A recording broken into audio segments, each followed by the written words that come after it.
15 August या दिवशी संपूर्ण देश स्वातंत्र्य दिन साजरा करत होता. पण याच दिवशी दौंडमधील विद्यार्थिनींची अन्यायाविरोधातील लढाई सुरू झाली. ज्या शाळेत विद्यार्थ्यांनी भविष्याचे धडे गिरवायला हवेत त्या शाळेत अल्पवयीन मुली लैंगिक शोषणाच्या बळी झाल्या. पुणे जिल्ह्यातील दौंड तालुक्यात हा धक्कादायक प्रकार घडला.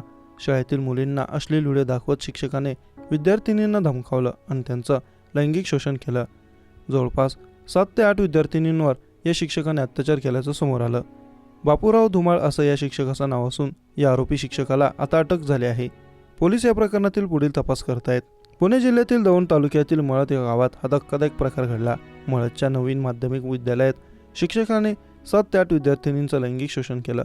या प्रकरणी गुन्हा नोंद होताच आरोपी शिक्षक बापूराव धुमाळ हा फरार झाला. त्याला सासवडमधून अटक करण्यात आली. या प्रकरणी शाळेचे मुख्याध्यापक सुभाष वाखरे यांनाही अटक झाली आहे. शाळेतील विद्यार्थिनींना हा शिक्षक फोन करायचा, त्यांच्यासोबत अश्लील चाळे करायचा, त्याचे व्हिडिओ रेकॉर्ड करायचा आणि जर या मुलींनी विरोध केला तर त्याचे अश्लील व्हिडिओ दाखवत तो विद्यार्थिनींना धमकायचा. एका मुलीला वारंवार धमकी देण्यात आल्यानंतर तिने तिच्या पालकांना ही बाब सांगितली. त्यानंतर हा सगळा प्रकार उघडकीस आला. 15 ऑगस्टला ही घटना समोर आली.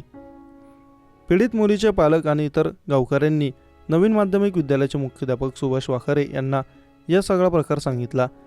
तात्काळ या शिक्षकावर निलंबनाची कारवाई व्हावी अशी मागणी करण्यात आली.